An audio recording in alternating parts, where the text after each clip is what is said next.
एक तो होते हैं चोर, वो तो क्या चोरी कर लेते हैं। एक होते हैं डाकू, वो दिन दहाड़े लूट लेते हैं। ठग जो होते हैं वो चालाकी से काम बनाते हैं। वो चालाकी से झूठा विश्वास दिला करके फिर वो जंगल वगैरह में जाके लूट करके भाग जाते हैं। ठग होते हैं वो बहुत खतरनाक होते हैं। तो क्या है कि उनके विश्वास में कोई अच्छा अच्छा व्यक्ति भी फंस जाता है। वो ऐसे करेंगे, ऐसी बातें सीखे रहते हैं, भगवान की भी बात करेंगे वो, और वो सब जानते भी हैं। दूर दूर बोले हाँ हाँ उसको तो हम जानते हैं, ऐसे करते बहला फिसला के ले जाएंगे। तो अब क्या करेगा कि वो मिल गए। ये कथा जब सुनाते थे राजेंद्र दास जी के गुरुजी, उनसे हमने कैसेट में सुना, तो वो बोले चोरों को ठगों को रुपये की सुगंध आती है, ऐसे बोलते हो। जैसे कहीं ऊपर 3-4 मंजिल पे आप जाके सो जाओ ना, ये मच्छर है ना, इनको आपके खून की सुगंध आती है। जैसे चिंटियां होती है ना, उसको अन्न की मीठे की सुगंध आती है, छोटी सी चिंटी, उसका नाक इतना तेज। ऐसे ही मच्छर है ना, आप अंधेरे में सो जाओ ऊपर जाके, आपको टटोल के पहले आपको गाना सुनाएगा और फिर कहेगा आप मैं आपकी सेवा चाहता हूँ। बोलो गिरधर गोपाल की। तो उनका क्या है कि उनकी यही आजीविका है, मच्छरों के लिए खून ही उनका अन्न है। तो क्या करते हैं, उनको सुगंध आती है। जैसे शेर होता ना, शेर चीता वगैरह भालू जंगली जीव, तो मनुष्य कहीं होगा तो मनुष्य की उनको सुगंध आती है। तो वो दूर से देख लेंगे यही कि मनुष्य आया हुआ है, वो आके छुप करके आ जाएंगे। अपने शिकार की उनको सुगंध आती है, हिरण वगैरह खरगोश है ना, उनको सुगंध आ जाती है कि इधर कहीं आया हुआ है हमारा भोजन। ये भगवान की लीला है। बोल गिरधर गोपाल की। अब क्या हुआ कि वो 4 जो ठग थे, उन्होंने जब जयदेव जी निकले तो देख लिया कि मालमती वाला आदमी है, इसको ठगना। तो जैसे ही निकला रहा, बोले भाई जी कठे जाओ थे, कौन सा गांव से कठे जा सो? बोले मैं केंदू बिल्लू गांव जाओ। अरे बोले वो गांव में तुम्हारा बहुत संबंध है, उसका फूफे का जीजे का भाई हो, ऐसे कर करके सबने निकाल लिया सब। अब संत तो ज्यादा प्रपंच में पढ़ते नहीं ना, जैसे कई जगह हम भी जाते हैं तो हमें बताने लगते हैं, बोले महाराज यार मेरी ये सासू है, ये वो है, वो है। आराम से बैठ के पीढ़े पे एक भाई मेरे को बताने लगा, तो मैंने दूसरी भाई से कहा नोट कर ले, चार्ट बना ले, मेरे को दे देना, मेरी याद तो रहेगी। क्यों मेरे मैं फिर भूल जाऊंगा, क्या लेना देना। पर वो प्रेम से बताते हैं, उनको यही बातें आती, बिना पढ़ी लिखी उनको भी सब। बोले ये मेरी ये लगती है, उसके गाँव का ये यहाँ संबंध है, वो है। भाई बता दो भाई, क्या लेना देना बाबा जी। बोल गिरधर गोपाल की। तो बोले कि कहाँ जा रहे हो? बोले उस गांव। बोले वहीं हमें भी जाना। ठीक है चलो चलो। अब वो क्या है, थोड़े पीछे पीछे चले, कुछ भूस भुसाट करें, बातचीत करें। और जयदेव जी ने मुड़ के बोले चलो चलो महाराज हमारे आपके साथ साथ चलते। जयदेव जी समझ गए थोड़े अलग ढंग के आदमी। जयदेव जी समझ गए कि ठग है, निर्मल बुद्धि वाले महात्मा समझ जाते। तो उन्होंने कहा अच्छा वहीं आप चल रहे हो जहाँ मैं जाऊंगा? बोले हाँ। बोले ये लो मेरे कम रुपया है, 25 मोहरे हैं, ये दे आप ले। अरे बोले नहीं नहीं बाबूजी ये तो हारो, आपको धन है आप रखो। बोले नहीं नहीं, जब आप साथ ही चल रहे हो लो रख लो, कोई बात नहीं, आप रख लो इसको। उनका तो भाव ये था, बोले बस रख लो, आप ले लो, जाओ बांट लो, कोई बात नहीं, मेरे को प्रभु ने दिया। उनका ये भाव था। और वो समझ गए देखो ठग होता है, चोर होता है, दुष्ट हृदय का व्यक्ति होता ना, वो वैसे ही समझता है अपने जैसा ही दूसरे को। उन्होंने समझा ये बहुत चतुर चालाक आदमी। अभी यहाँ तो दे दिया इसने, आगे कहीं जाए थाना पुलिस वगैरह वाले हमें पकड़ा देगा, मरवाएगा। तो क्या है, बोले नहीं नहीं नहीं नहीं लेंगे। एक ने कहा दे रहा तो क्यों नहीं ले रहे, ले लो। तो ले लिया उन्होंने, ले लिया। अब जयदेव जी निश्चिंत होकर चलने लगे। ये भय है, भय जो है ना, भय पैसे में होता है। जो मच्छिंद्र नाथ जी और गोरखनाथ जी जा रहे थे, तो मच्छिंद्र नाथ जी गुरु जी थे, तो उनके पास कुछ रुपये मोहर वगैरह कुछ थे, तो जा रहे थे। तो गोरखनाथ जी साथ साथ चल रहे, महाराज जी बताते थे। तो चलते चलते मच्छिंद्र जी बोले इधर से भय लगेगा, बोले इधर से नहीं चलेंगे, उधर से चलेंगे, हाईवे से होगी। उस समय भी हाईवे होते हैं, ऊंटगाड़ा का रास्ता, एक घोड़े का रास्ता। तो उन्होंने समझ गया भय इसमें है, गांठड़ी में। तो बोले ले आओ गुरु जी, या गांठड़ी में ले लो। देखो चेलो गुरु जी से भी तेज हो। अब क्या हुआ कि जब मच्छिंद्र नाथ जी आगे चले, बोले भैया उधर से चले, इधर भय। बोले गुरु जी भय को मैंने कुएं में डाल दिया, समझ गए, बाजू गांठड़ी है ना मोहर वोहर, तो उसको कुएं में पटक दिया। और बोले इतने मेहनत से दिया भगत ने तो कुएं में डाल दिया। तो बोले गुरुजी कितना चाहिए आपको? तो पेशाब किया, इधर पेशाब किया ना जो पहाड़ी थी वो पूरी सोने की हो गई। बोले लो गुरुजी कितना चाहिए सोना, ये तो पेशाब की तरह है हमारे लिए, ऐसे सिद्धि होगी थी। तो गुरुजी बोले रे मतलब क्या नाम है, गोरखनाथ दुनिया कट के मर जाएगी, इतना सोना देगी, पहाड़ी सोने की कर दी, पहाड़ी की पहाड़ी पूरा सोना। बोले अच्छा ये बात है। तो बोले लो थूक दिया, फिर वैसे ही हो गया। अरे बोले गुरुजी इसमें क्या रखा, मेरे को आपको समझाना चाहिए, मैं आपको समझा रहा हूँ। ऐसा तेज था गुरुजी गोरखनाथ जी। बोल गिरधर गोपाल की। तो क्या हुआ कि अब वो भय जो था उन्होंने दे दिया। अब वो जो दुष्ट थे उन्होंने सोचा कि मरवाएगा, कहीं थाने में पकड़वाएगा, जेल में डलवा देगा। तो आपस में कानाफूसी करने लगे। बोले क्या करें? एक ने कहा कि इसको मार डालो, दूसरे ने कहा मारो क्यों, जब धन मिल ही गया फिर मारो क्यों।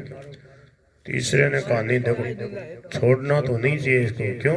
बोले कहीं ना कहीं अपने को मरवाएगा फंसाएगा। तो बोले कि चौथे ने कहा बोले देखो न मारो न इसको छोड़ो, मतलब बोले इसको अधमर्या करके छोड़ दो। तो क्या करें? बोले हाथ पैर काट के छोड़ दो इसको, कोई खड्डे में डाल दो। देखो कैसे दुष्ट होते हैं। रुपया भी उनको मिल गया, फिर भी ऐसे भक्तराज के साथ में इन्होंने क्या किया,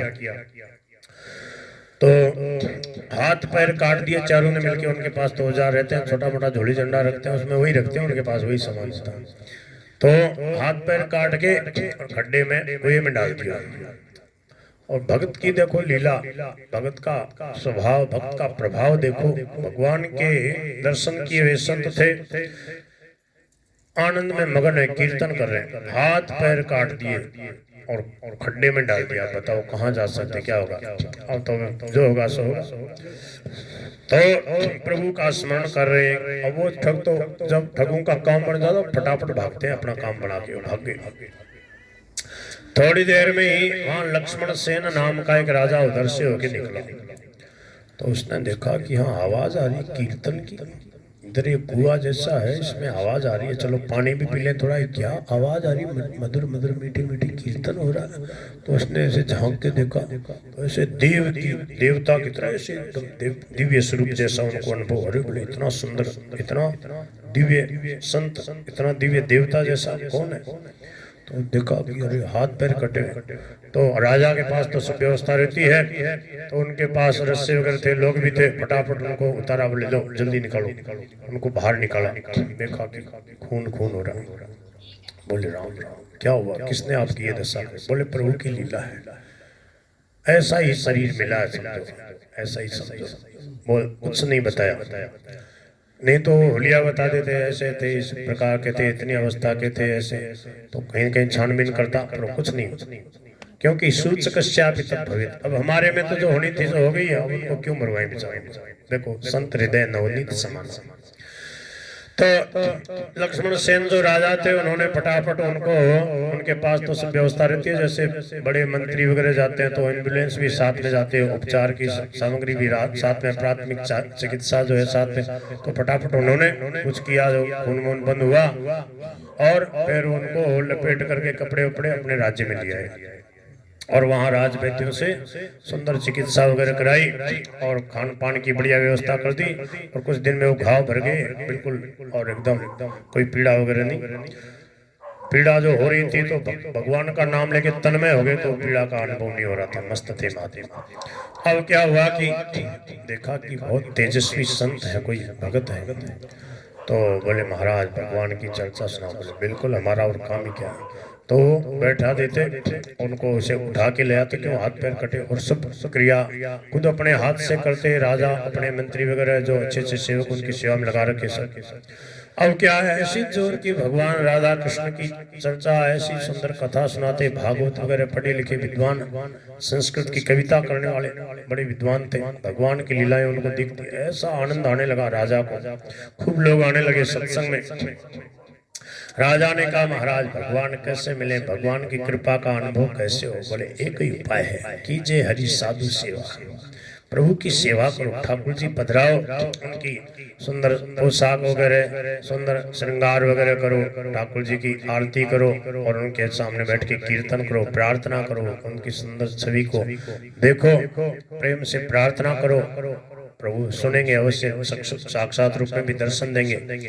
और विशेष उनकी प्राप्ति का उपाय है, संतों को बुलाओ, भक्तों को बुलाओ, साधु ब्राह्मणों को प्रेम से बुलाओ, प्रेम से उनको भोजन कराओ, उनके कीर्तन वगैरह की रहने की व्यवस्था करो। अब महाराज खूब भंडारा चेत गया, कथा कीर्तन सत्संग होने लगा। अब तो दूर दूर से संत आने लगे और जोरदार कथा कीर्तन सत्संग हो रहा। जो भी संत आता बोले उनको खूब दक्षिणा दो, किसी के संतों के कोई कमी नहीं रहे। देखो राजन, संत कभी भी कोई चीज का दुरुपयोग नहीं करते, उनके हाथ में जो कुछ भी जाएगा उसका बढ़िया से बढ़िया सदुपयोग ही होगा। इस बात को जो मान जाता है वो खुले हृदय से संतों के यहाँ पर सेवा करता। अब देखो संतों के पास क्या, संतों के यहाँ हजारों हजारों लोग भोजन प्रसाद पा रहे। क्यों? सब दिन दुखी, जितने भी कोई भी परेशान हो, जिसको कहीं नहीं मिलता है, वृंदावन में चले जाओ, इतने अच्छे अच्छे संतों के आश्रम। तो जो संत होते हैं सबको भगवान का स्वरूप मानते हैं। गायों की सेवा, दिन दुखियों की सेवा, साधु ब्राह्मणों की सेवा, गरीबों की सेवा, तो सेवा ही सेवा, सेवा सुमिरन सत्संग स्वाध्याय, ये जीवन के सार तत्व है। अब राजा जो है खूब प्रेम से भंडारा, खूब संतों को कभी खीर मालपुआ, कभी लाडू पेड़ा, कभी बर्फी, कभी गुलाब जामुन, कभी समोसा, कभी बादाम का हलवा, कभी काजू की कतली। और दूर दूर से लोग आने लगे। कभी कहते हैं संत बोले आज खींचड़ा बनाओ, बोले खींचड़ा लो, बढ़िया घी डालो, कढ़ी बनाओ, बोले भाई जो संत इच्छा करते ऐसा बढ़िया, कभी लापसी, कभी हलवा। अब तो बूढ़े बूढ़े संत भी आने लगे जिनके दांत नहीं थे, बोले हमारे लिए भी व्यवस्था है, संत जो चाहे वो सबके लिए सब व्यवस्था। अब क्या हुआ कि वो जो ठग थे उन्होंने सोचा रे वो राजा जो है खूब साधु संतों की सेवा करता, खूब दक्षिणा भी बढ़ती है। तो उन्होंने भी क्या किया, साधुओं का वेश धारण कर लिया, क्योंकि उनको रुपया चाहिए था। अब साधुओं का रूप धारण कर लिया, उनके पास चारों संप्रदाय की पोशाक थी। देखो ऐसे ऐसे भी ठग होते हैं। वो देख लेते हैं कि यहाँ गौड़िए महात्माओं का भंडारा है, वहाँ कैसी पोशाक चलेगी, कैसा तिलक हो, वो भी उनको मालूम। कैसी कंठी वैसी पहन के दो, ये तो हमारे गुरु भाई है, लो भाई उनको भी बैठाओ पंडित में, और वहीं बैठ जाएंगे जहाँ बढ़िया बढ़िया भंडारा हो के, जहाँ बढ़िया दक्षिणा मिलेगी। जहाँ देखेंगे रामानंदियों के भंडारा तो वैसा तिलक करेंगे, समझे, खड़ा तिलक, दोनों तरफ जो है सफेद, बीच में लाल। और जब देखेंगे कि निम्बार्कियों का है तो यहाँ तक नाक के आधे भाग तक यहाँ तिलक आएगा और ऐसे करेंगे। और जब देखेंगे कि तटिया स्थान वालों का वहाँ भंडारा तो नाक के कोने तक तिलाएगा, यहाँ तक ऐसे आएगा, वैसा कर लेंगे जहाँ जैसा। और देखेंगे कि सन्यासियों का है तो सन्यासियों वाली पोशाक पहनेंगे लाल लाल, और फिर ऐसे लगाएंगे तिलक, समझे। कहीं तो विष्णु भगवान का तो ऐसे खड़ा तिलक है, इनका आडा। क्यों? स्वामी जी महाराज कहते थे कि भगवान शंकर हैं, विष्णु के भक्त हैं, तो शंकर भगवान जो है वो राम जी के धनुष जैसा ऐसा ऐसा तिलक करते हैं। और राम जी और कृष्ण भगवान विष्णु, इनके जो भक्त हैं वो क्या है, त्रिशूल जैसा ऐसा तिलक खड़ा, शंकर भगवान का त्रिशूल जैसा तिलक करते हैं, एक दूसरे के भक्त हैं। बोल गिरधर गोपाल की। और क्या हुआ कि जयदेव जी वही 4-5-1 बजे का समय, और जयदेव जी नहीं, सुबह वाला समय था, सुबह वाला सत्र 9 से 12 और 3 से 6 जैसे कथा होती ना, तो वो जो संत थे वो आए 11 बजे समझो, और जयदेव जी कथा कर रहे, झूम करके कथा कीर्तन सत्संग सुना रहे, और सब लोग ऐसे बैठे, और वो चारों ठग आए साधु के वेश में, बढ़िया चमकने तिलक करके, और आकर के उन्होंने बैठे बैठते उन्होंने देखा ये तो वही है जिसको हमने हाथ पैर काटे थे, और ये तो वही है। अब जयदेव जी ने भी उनको देख लिया, अब उन्होंने भी देख लिया, अब देखा अरे राम। अब वो सोचे कि अब धीरे से यहाँ से उठे, जैसे वो उठ के जाने लगे, जयदेव जी ने कहा राजन आज आपके भाग खुल गए, क्या बात है, आज बहुत विशेष संत आए, वो देखो पीछे बैठे हैं, वो कभी कभी दर्शन देते हैं, बहुत दुर्लभ संत, उनको आगे लिया। अब राजा ने कहा जो आगे महाराज, कौन? बोले वो देखो वो 4। अब उन्होंने देखा रे फंसा, अब तो आज तो मरवाएगा, बड़ा चतुर आदमी, बड़ा चालाक है, देखो कैसे मीठी मीठी बात करके फंसा। अब वो राजा गए, मंत्री गए, बोले महाराज महाराज आगे। वो बोले नहीं नहीं, हम तो बस वही ठीक है, पीछे ही बैठ के। बोले ये बहुत विनम्र संत, ये आगे आना नहीं चाहिए, कृपा करो इनको आगे लिया। अब महाराज उनको बोले महाराज चलो चलो, ऐसे प्रेम से हाथ आदर से हाथ पकड़ा उनका। अब उन्होंने सोचा चलो मरना तो वैसे भी है, फजीती करा के क्यों करे, चलो चलो। अब वो आगे ले आए, उनको आगे बैठा दिया जहाँ आगे संत वगैरह विशेष बैठे रहते ना। अब उन्होंने देखा आप तो भाग भी नहीं सकते, बड़ा चतुर आदमी है, एकदम आगे ले आया। अब जब वो कथा सत्संग हो गया, बोले राजन ये बहुत विशेष संत है, इनका विशेष सत्कार करो, इनको महल में अलग से जिमाओ। अब उन्होंने देख लिया, अब तो बिल्कुल कैसे भी नहीं जाने देगा, बड़ा चतुर आदमी। अब उनमें क्या बीती वही जान रहे, पर उनके मन में कोई दुर्भाव नहीं था, उनके मन में कितना विलक्षण सद्भाव है, देखो आगे पता लगेगा। अब क्या हुआ कि अब सब लोगों के सामान्य एक तो पंगत होती है, संतों भक्तों की विशेष भक्तों के अंदर होती है, तो वहां ले गए। अब क्या हुआ, वो सोचा कैसे चकमा देके भागे जैसे तैसे। अब वो कोई छोटी मोटी सेवा बोले हम कर देंगे, आप तो विराज हो, आप बैठो, आप हमें आ गया तो महाराज आप बड़े दुर्लभ दर्शन है, देख लिया उन्होंने ऐसा फंसाया, नहीं जानते। अब महाराज बढ़िया बढ़िया काजू किशमिश बादाम, खूब हलवा, खूब बढ़िया सब्जी खीर परोसा गया। बोले लो संत भगवान ठाकुर जी के भोग लग गया, पाओ। अब वो क्या करें बेचारे, भूखे तो थे ही जी। मैं तो सोचा कैसे भागे, और बोले महाराज खीर कैसी बनी, नमक तो कम नहीं है सब्जी में। बोला ठीक है सब ठीक। उनको तो ध्यान ही नहीं जा रहा खीर में सब्जी में, और सोचा जल्दी भागे, कैसे न कैसे भागे। जैसे तैसे उन्होंने भोजन किया। अब वो सोचे क्या करें कैसे, बहुत गजब का फंसाया। अब वो बार बार कहे हमें बहुत जरूरी काम है, जल्दी जाना। अब राजा आके जयदेव जी से 2-3 बार कह दिया। बोले महाराज वो तो बहुत जल्दी मचा रहे। जयदेव जी ने समझ लिया सही बात है, बेचारे डर रहे हैं। तो बोले कि बात तो सही है राजन, मैं कह रहा हूँ ना बहुत दुर्लभ संत है, कहीं रुकते ही नहीं ज्यादा। आपके बड़े सौभाग्य हैं, थोड़ी देर के लिए रुक गए, इतनी देर रुक गए, अंदर आके भोजन कर लिया। बोले महाराज क्या सेवा। बोले तुम भंडार खोल दो उनके लिए, तो जितना चाहे दे दो, ऐसे संत नहीं मिलने वाले। तो राजा तो बिल्कुल जानता था, उनकी बात मानता, जैसे संत कह दे। अब समझ गए जयदेव जी के मन में कि इनको खूब धन दिला दे, ये चोरी करना छोड़ दे, शांति से बैठ के राम राम करें। राम राम नहीं करें तो ये गंदी आदत छोड़ दे। आज इनको भरपेट जो है खूब गांठड़ी बांध के इनको दिला दो। अब जैसे उनको खजाने में ले गया, बोले महाराज आपका ही दिया हुआ है, ठाकुर जी का दिया, जो चाहो जितना चाहो ले लो।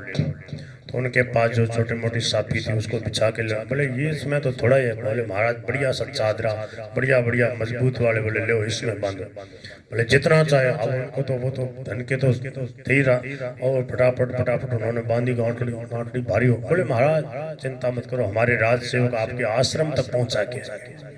अब 4 8 बोले बदल के ले लो और पहुंचाओ महाराज। 10 एक बच्चे भाली वाले जो है ना वो सेवक कर दिए, अंगरक्षक। बोले महाराज के आश्रम तक ठेठ पहुंचा गया। आश्रम तो था नहीं उनका, वो तो ठग थे।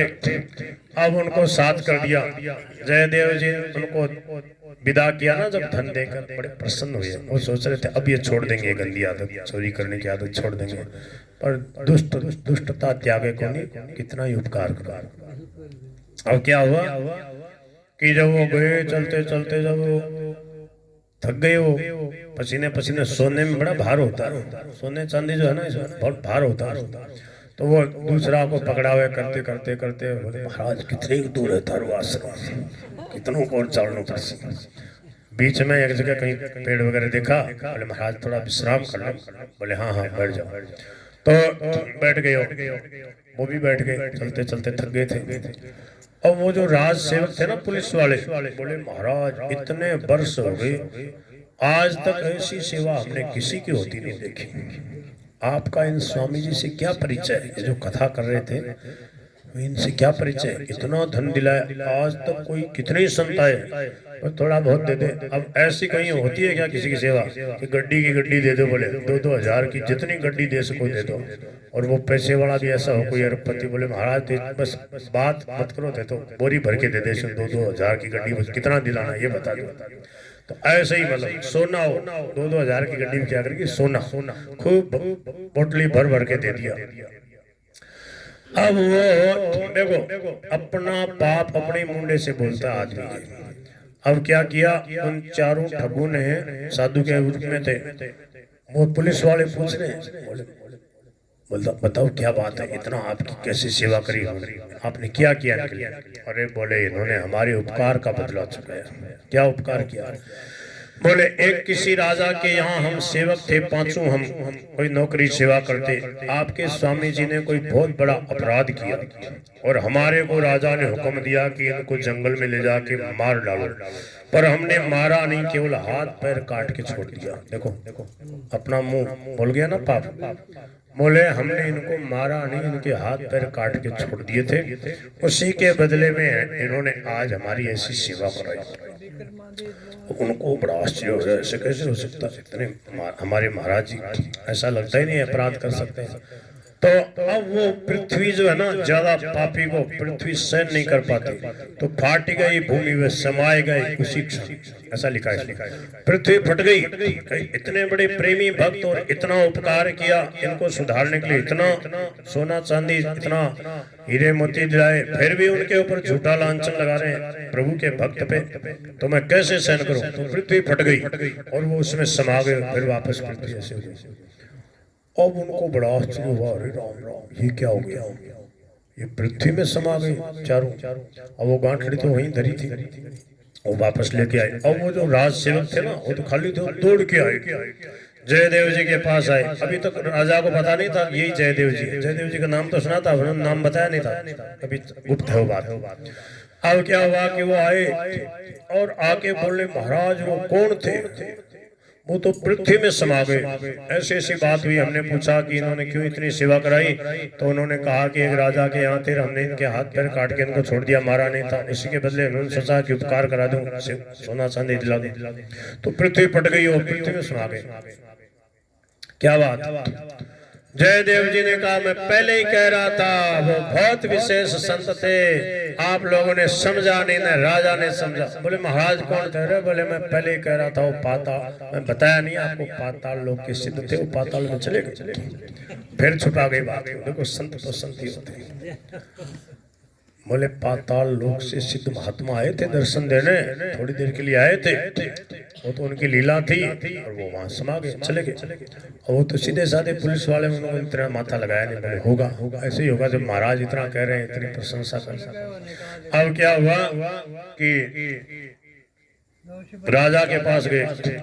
अच्छा एक बात है, देखो महात्मा तो महात्मा ही, अब जयदेव जी को इतनी वेदना हुई कि बेचारे मर गए मेरे कारण से, मन में इतना वेदना, ऐसा छटपटा है प्रभु क्या हुआ, ऐसे जोर से हाथ पैर पीटने लगे ना, तो उनके बिल्कुल हाथ पैर नहीं आ गए वैसे के वैसे, जैसे होने चाहिए ना, हाथ पैर बिल्कुल एकदम। अब उनको और आश्चर्य, एक ही क्षण में ये बात हुई, जब व्याकुल हुए ना जयदेव जी ऐसे करने लगे, तो हाथ पैर उनके बिल्कुल सही हो गए, वैसे आ गए। अब उनको बड़ा आश्चर्य, दो चमत्कार देखे एक ही दिन में। बोले वहां वो पृथ्वी में समा गए, यहाँ महाराज के नए हाथ बिल्कुल वैसे आ गए जैसे पहले के बचपन से रहे। अब वो राजा के पास गए, बोले दो आश्चर्य की बातें देखी, बड़ा गजब की बात है, ये महात्मा जी कौन है? जानकारी बहुत ही विलक्षण, कोई अवतारी कोटि के महात्मा है ऐसे। राजा लक्ष्मण सेन जी आए, देखा महाराज के हाथ, हाँ बोले महाराज मेरा माथा पे फेरते हाथ, इतने प्यारे आपके कोमल कमल जैसे हाथ, चरणों में माथा लगाता, महाराज बहुत प्यारे लग रहे। बोले महाराज बताओ आप कौन है, ये क्या बात है, क्या रहस्य? बोले नहीं कुछ नहीं, ऐसा ही है, मैं पहले ही कह रहा था बहुत दुर्लभ संत थे और थोड़ी देर के लिए आपको कृतार्थ करने आए थे। बोले वो कौन थे? बोले वो पाताल लोक के सिद्ध महात्मा थे, चले गए, भजन करने वाले कभी कभी प्रकट होते हैं, आ जाते हैं। बोले महाराज यह बात मेरे गले नहीं उतर रही, सही बताओ थे, आपके हाथ कैसे आ गए, सही बताओ महाराज। राजा भी तो तेज होते ही हैं, वो समझ गए कुछ रहस्य बाबूजी छुपा रहे हैं उनको बचाने के लिए। बोले देखो राजन, बात यह है कि मैं संत हूँ, मेरा संत का आवेश है। और संत कैसा होना चाहिए?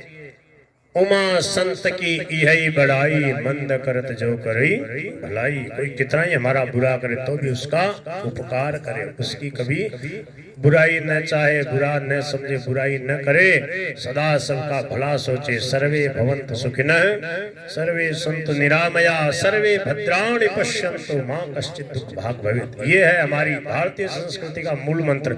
यही संत लोग सिखाते हैं, ऋषि में जीते हैं कि सबका भला हो, सबका कल्याण हो, सब सुखी हो, किसी के जीवन में किंचित मात्र भी दुख संकट न हो, सब निरोग रहे, कल्याण प्राप्त करें, सबको भगवान मिले, सब सुखी रहे, शांति आनंद मिले।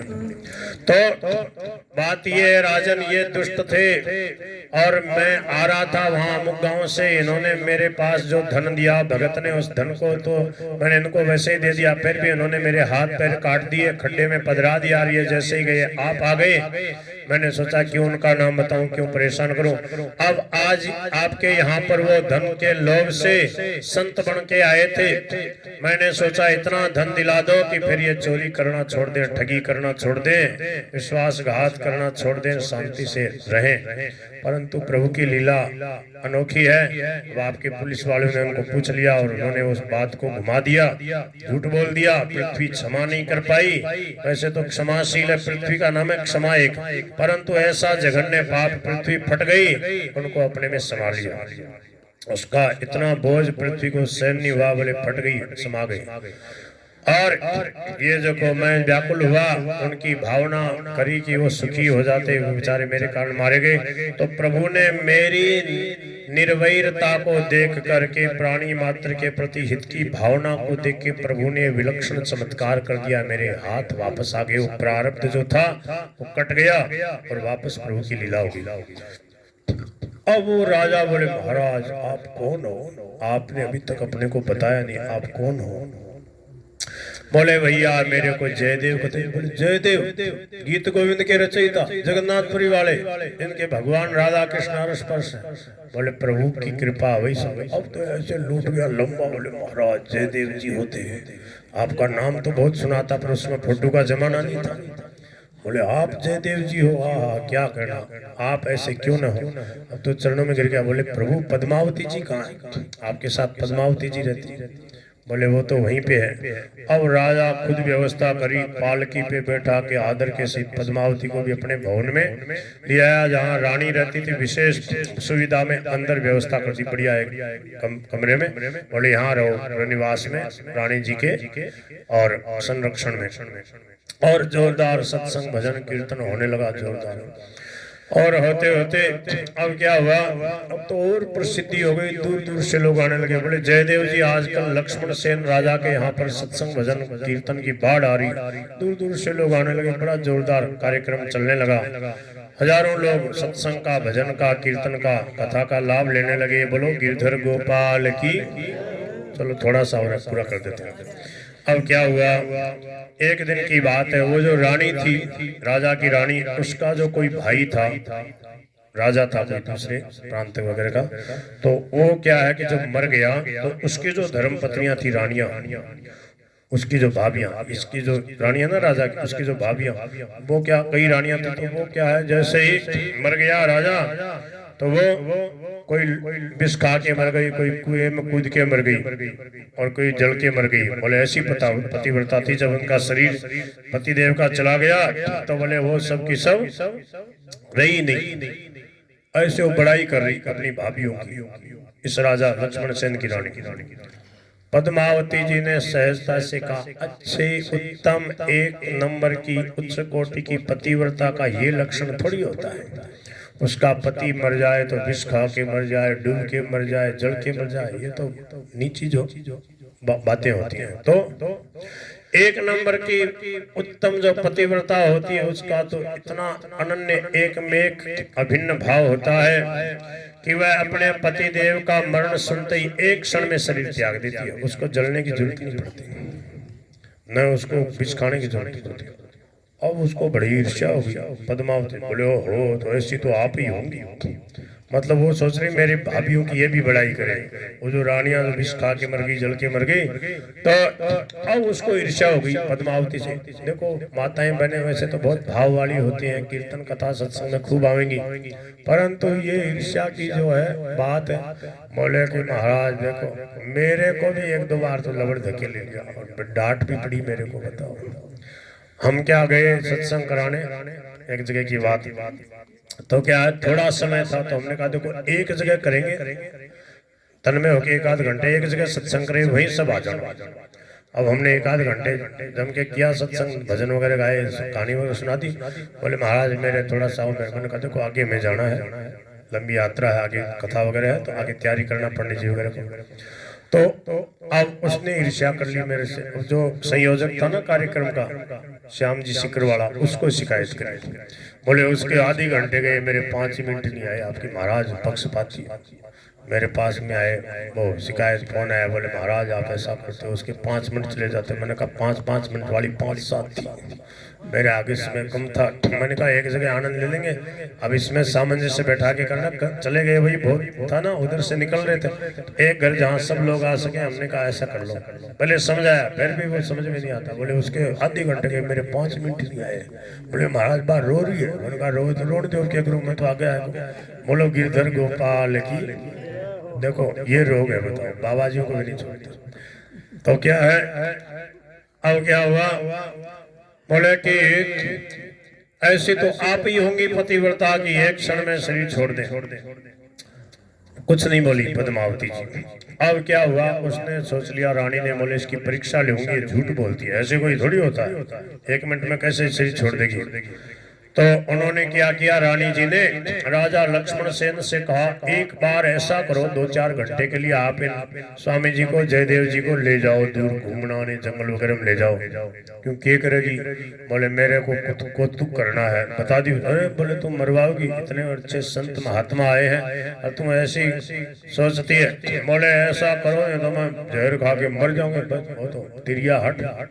राजा ने भी सोचा बड़ी विचित्र होती है, तो उसने सोचा चलो जैसे तैसे महात्मा है शायद संभाल लेंगे बात को। अब वो चले गए और उसने ऐसा षड्यंत्र रचा, एक कोई दास दासी वगैरह को ऐसे बोले तुम ऐसे नाटक करके आना, हम ऐसी बैठी रहेंगी वहाँ निवास में, और तुम कहे हाय हाय रे बहुत बुरा हुआ, जयदेव जी को तो सिंह खा गया, ऐसे कुछ कहना, वो तो मर गई, ऐसा करना षड्यंत्र रचा उसने।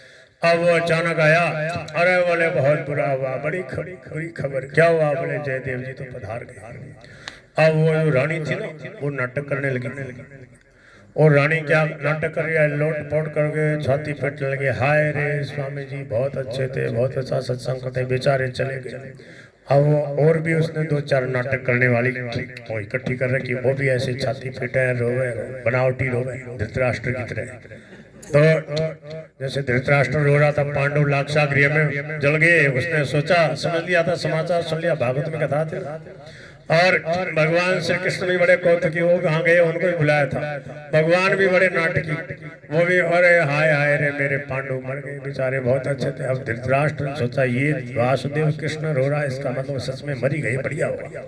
और भगवान नाटक कर रहे कि अभी पता नहीं लगना चाहिए पांडवों का, क्योंकि उनका ब्याह वगैरह कराना है, चुपचाप रहे। तो भगवान भी ऐसा नाटक करके आगे रोने का। अब वो नाटक कर रही, अब जयदेव जी की धर्म पत्नी वो देख रही कि देखो नाटक कर रही, वो बोले क्यों हल्ला कर रही हो, शांत रहो, मेरे पति देव को कुछ होगा मेरे को पता नहीं लगेगा, फिर मैं क्या पति होता, कुछ नहीं हुआ, शांत रहो। उसका तो षड्यंत्र फेल हो गया, कुछ नहीं, कुछ फर्क नहीं पड़ा। बोले मेरे को पता नहीं लगेगा, फिर मैं कैसी पति होता। तो बाद में वो आगे शाम के समय बोल गिरधर गोपाल की। अब क्या हुआ, कुछ दिन और भी, कुछ दिन के बाद में फिर एक दिन उसने षड्यंत्र रचा। राजा ने कहा तेरे को एक बार तुम देख लिया, फिर भी तेरे समझ में नहीं आई। बोले नहीं देखो एक बार और करो ही, नहीं तो देखो मैं अब की बार डूब के मर जाऊंगी, जहर खा के मर जाऊंगी। ऐसे एकदम अड़ गई। अब राजा बेचारे ले गए जयदेव जी को। अब जब ले गए, अब की बार एकदम तैयार कर रहा, बोले ऐसे करना, तुम गिरते पड़ते रोते आना रस। और वो पद्मावती जी वहां बैठी, ऐसा नाटक रचा उसने, कहने वाले ने बोले हाय रे क्या कहना, ऐसे अच्छे थे मरी गए।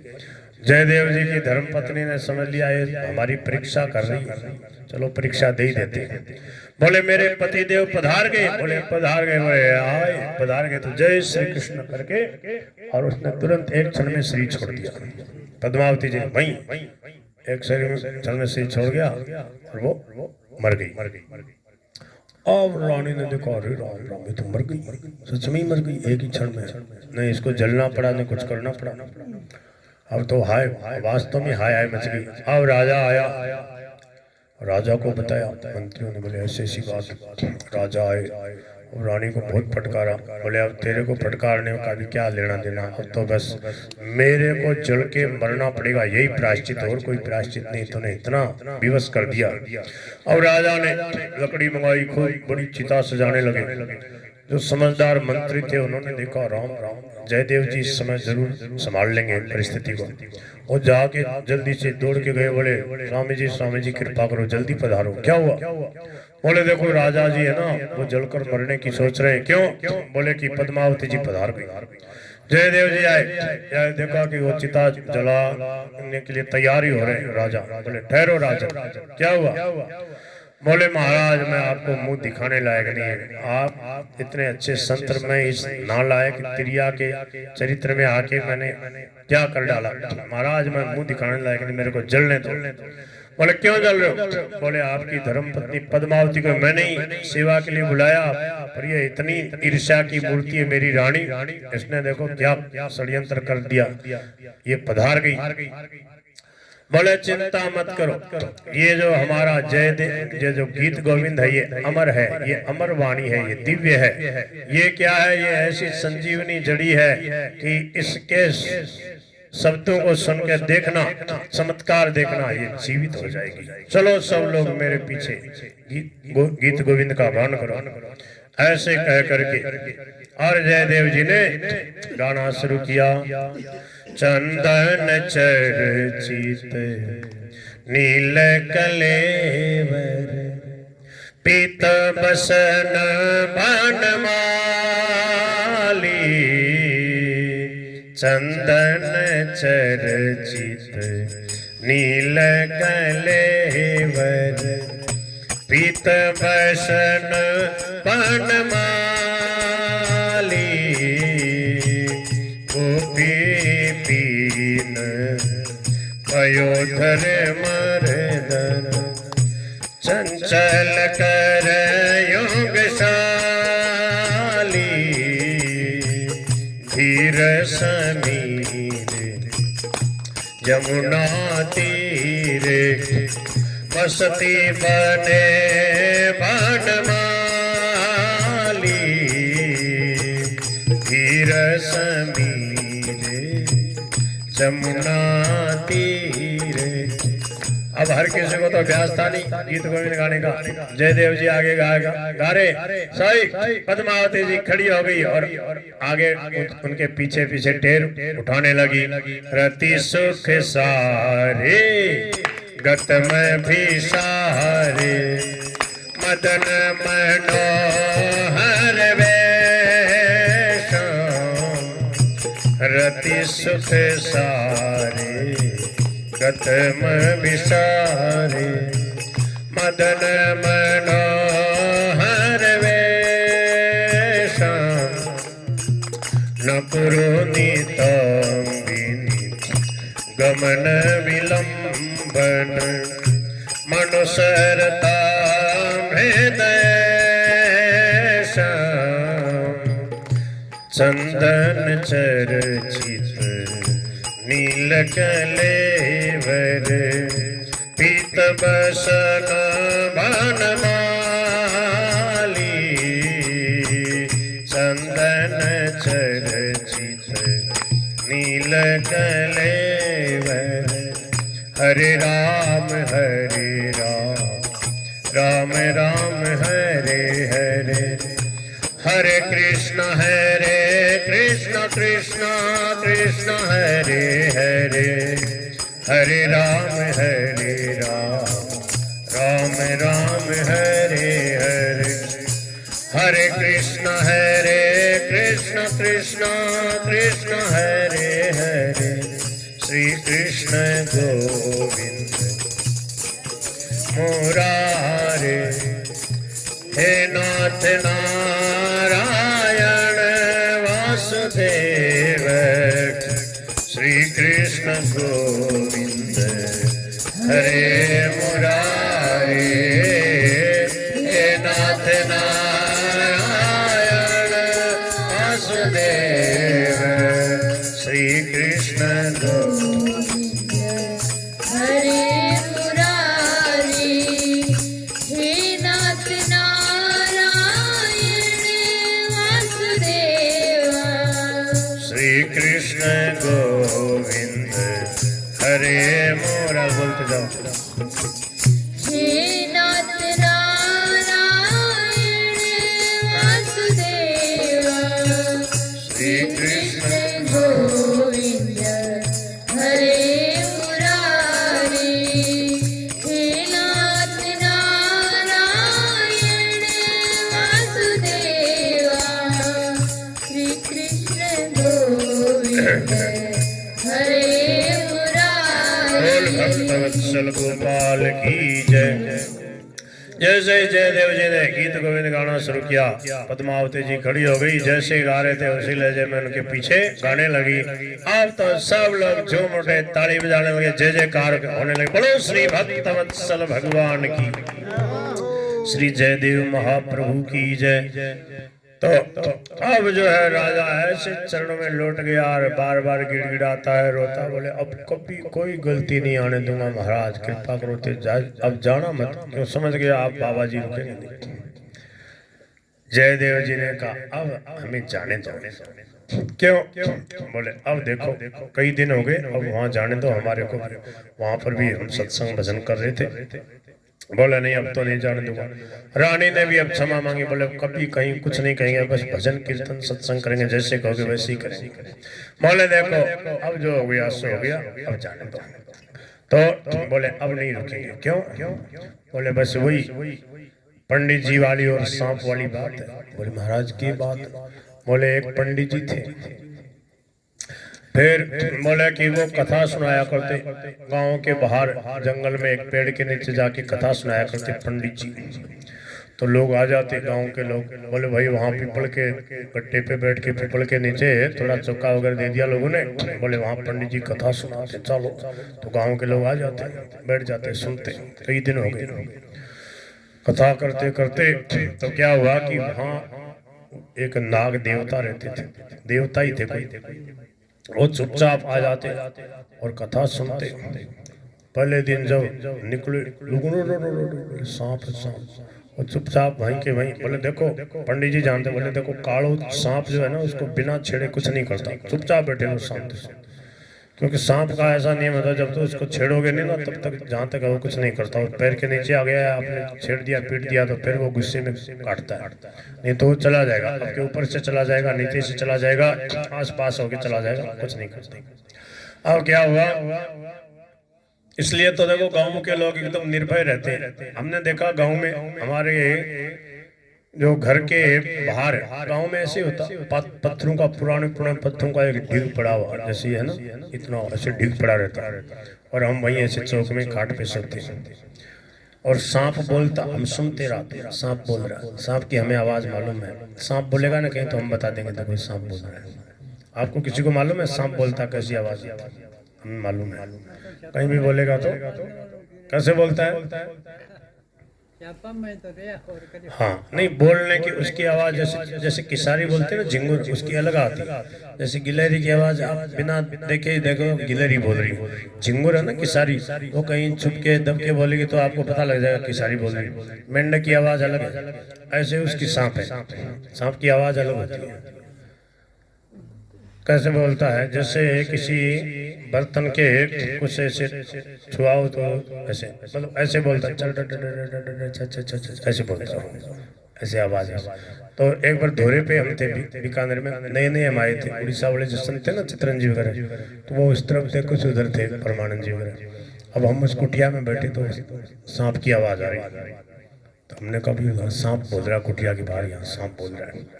तो उन्होंने सोचा ये लड़का है, अभी नया नया आया, मैं 15-16 साल का ही था उसमें, 96 की बात है।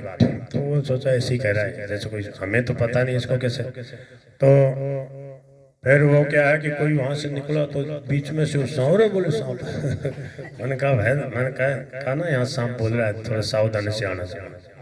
तो अब वो क्या, वो सांप आता, प्रतिदिन आता, और वो सांप जो था कोई ऐसे पितर वगैरह होते ना, कोई पुराना था, तो उसका कोई धन गड़ा हुआ घना सारा उसके वहीं रहता, वो सांप बन के रह रहा था। वो सांप आवे और वो कथा जब पंडित जी करे, अब लोगों ने चमत्कार देखा कि वो सांप आता है और वो पकड़ के लाता एक मोर, अपने फन में एक मोर पकड़ के लाता, और लोग देखते, धीरे धीरे लोग तो पीछे हो गए, बोले सांप पंडित जी की तरफ। पंडित जी थे समझदार, पढ़े लिखे समझदार थे कि ये कोई नाग देवता है। तो पंडित जी के पास वो एक मोर रख देता, चुपचाप बिल में चला जाता। लोग ये चमत्कार देखते, कई दिन हो गए। तो क्या हुआ कि एक बार क्या हुआ, पंडित जी को कोई आ गया काम, अब घर गृहस्थी के लोगों को काम आ जाता है। पंडित जी ने लड़के को भी तैयार कर रखा था, वो कथा कीर्तन सत्संग करने लग गया था, पंडिताई करता था। पंडित जी बोले रे भाया, बोले हाँ, बोले देख मैं जा रहा हूँ, कोई ब्याह शादी वगैरह कुछ आ गया, बोले कुछ दिन में जाऊंगा, बोले तुम वहाँ कथा सुन के आ जाना, वहाँ एक नाग देवता आएगा, तुम लोभ मत करना, जैसे वो करे कुछ नहीं करेगा, काटेगा नहीं, वो जैसे करे उसको करने देना, बस तुम कथा सुना के चुपचाप आ जाना। ठीक है। अब वो क्या हुआ कि वो लड़का जो है उसने कथा सुनाई, तो देखा वो सांप, लोगों ने भी कहा, बोले महाराज पंडित जी कुछ नहीं करेगा, वो बैठा है। फिर जब सब कथा हो गई तो सांप आके थोड़ा पास में वो मोर रख करके चला गया। कुछ दिन ये क्रम चला, अब लड़कियों को आ गया लोभ। लड़के ने देखा इस सांप को मार दियो, फिर इस बिल को खोद लूंगा और इससे मोहरा निकलवा लूंगा। देखो लोभ पाप का बाप होता है, समझ गए, लोभ पाप का मूल होता है। अब क्या किया, लड़का दूसरे दिन बढ़िया से एक लकड़ी लेके आया, और लकड़ी लेके पास में रख ली। वो नाग देवता ने उसने भी देख लिया, अच्छा कुछ न कुछ दाल में खड़ा आज लड़का लकड़ी लेके आया। अब क्या हुआ कि वो सांप जैसे ही वो मोर रख करके जाने लगा ना, सांप भी होशियार था कि लकड़ी मारेगा मेरे, तो उसने जैसे ही वो जाने लगा, उसने जोर से लकड़ी मारी तो बचा गया सांप, और पलट करके उसको काट दिया, लड़का मर गया, पंडित जी का लड़का मर गया। और वो जो सांप था वो चला गया, उसके भी पूंछ के ऊपर लग गई, जोर से घाव हो गया, मरा तो नहीं, पूंछ के ऊपर घाव हो गया। अब क्या हुआ कि कुछ दिन बाद पंडित जी आए, गांव के लोगों ने कहा, बोले महाराज पंडित जी ताड़ लो लड़को, तो क्या ही काम करो, नकटो निकलो, नाक कटा दी, नाक क्या कटा दी, वो पूरा ही मरी गया। क्या हुआ, अरे बोले एक एक मोहर दे ही रहा था सांप, ऐसा क्या लोभ किया बेचारे को, सांप के ऊपर उसने लाठी चलाई, तो सांप भी होशियार था, समझ गया था कि लाठी लेके आया तो होशियार रहना, तो पलट के तुरंत और खा गया उसको, मर गया लड़का। पंडित जी ने कहा जो ऐसी करनी वैसी भरनी, जो हो गया सो हो गया। अब पंडित जी आए दूसरे दिन, पोथी पतरा लेके आए, और वो कथा बांची, कथा बांचे, बार बार उसको लड़के की याद आवे, थोड़ा बीच बीच में पंडित जी की लड़के की याद भी आ, बोले सांप मेरे लड़के को खा गया, मार दिया। अब फिर क्या हुआ, कथा करी, पंडित जी थोड़ा बेमन से ही कथा करी, पर कथा तो करनी, क्योंकि सांप एक मोहर तो देता ही था बेचारा। तो सांप आया और बोले वो मोहर रख दी, वो वास्तव में नाग देवता था। ये दंत कथा है, भक्तमाल के दृष्टांत में आई, हमने सुनी, मथुरा दास जी भी सुनाते थे। तो क्या हुआ कि अब वो पंडित जी जब पोथी पतरा बांध के जाने लगे, तो नाग देवता मुख से बोला, मनुष्य की भाषा, बोले पंडित जी, बोले हाँ नाग देवता बोल रहे हो, बोले हाँ, बोले मैं कोई पूर्वज हूँ यहाँ का, पर मेरा कोई ऐसे सत्कर्म है कि मेरे को वो शक्ति है, मैं बोल सकता हूँ। बोलो, बोले कल से मत आना, हो गई कथा। क्यों? बोले गई मित्र की मित्रता, हम दोनों मित्र थे, गयो कथा को भाव, क्यों? बोले तो ही पुत्र नहीं बिसरी है, मोही पूछ को घाव। समझ गए? आपको तो अब लड़का भूले नहीं जाएगा कि मैंने आपके लड़के को मार दिया, काट गया मैं, और मेरे को पूंछ का घाव नहीं भूला जाएगा कि आपके लड़के ने मेरे को ऐसी लकड़ी मारी कि मेरे पूंछ में घाव हो गया। तो बोले गई मित्र की मित्रता, गयो कथा को भाव, अब कल से मत आना। क्यों? बोले तो ही पुत्र नहीं बिसरी है, आप बेटे को भूल नहीं पाओगे, और मोई पूंछ को घाव नहीं बिसरी है, मोई पूंछ को घाव, इसलिए ठीक है आप थे तारा मैं मारा। तो जयदेव जी ने कहा राजन यही बात है। अब क्या है कि मैं यहाँ रहूंगा ना तो भी अब आपको बार बार याद आएगा कि मेरी धर्म पत्नी ने पद्मावती जी के साथ व्यवहार ठीक नहीं किया, और तुम भी मेरे सामने आओगे, तुम्हें भी संकोच होता रहेगा। बोले अब ठीक है, शांति से आप यहाँ रहो, हम जाते हैं। ऐसा कर करके खूब मनाया, फिर भी चले गए। अब अपने गांव आ गए, वहां भजन कीर्तन सत्संग करते रहे। उसके अब वो बुढ़ापा आ गया, वृद्धावस्था आ गई, जैसे 85 साल के हो गए। लक्ष्मण सिंह जी है, लक्ष्मण स्वामी जी, लक्ष्मण दास जी जितने समझो 80-85 साल के हो, फिर भी गंगा नहाना नहीं छोड़ा। बताओ, अब इनके तो इतनी हिम्मत नहीं है, नहीं तो ये भी पहले तो पैदल ही जाते होंगे विदासर। तो क्या है कि वो अब वो बुढ़ापे में भी उन्होंने गंगा स्नान करना नहीं छोड़ा। गंगा जी प्रकट हो गई एक दिन, गंगा स्नान करने गए। गंगा मैया असली रूप में, दिव्य रूप में, लक्ष्मी जैसा रूप है, मगरमच्छ पे सवारी प्रकट हो गई। बोले कि महात्मा जी, बोले हाँ, ओहो गंगा मैया जय हो, गंगा मैया जय हो। प्रणाम किया। बोलो मैया, बोले कल से मत आना, हो गया आपका तीर्थ स्नान, गंगा स्नान हो गया, मैं प्रसन्न हूँ आपके ऊपर। बोले नहीं, मेरे से रहा नहीं जाएगा, मैं तो आऊंगा।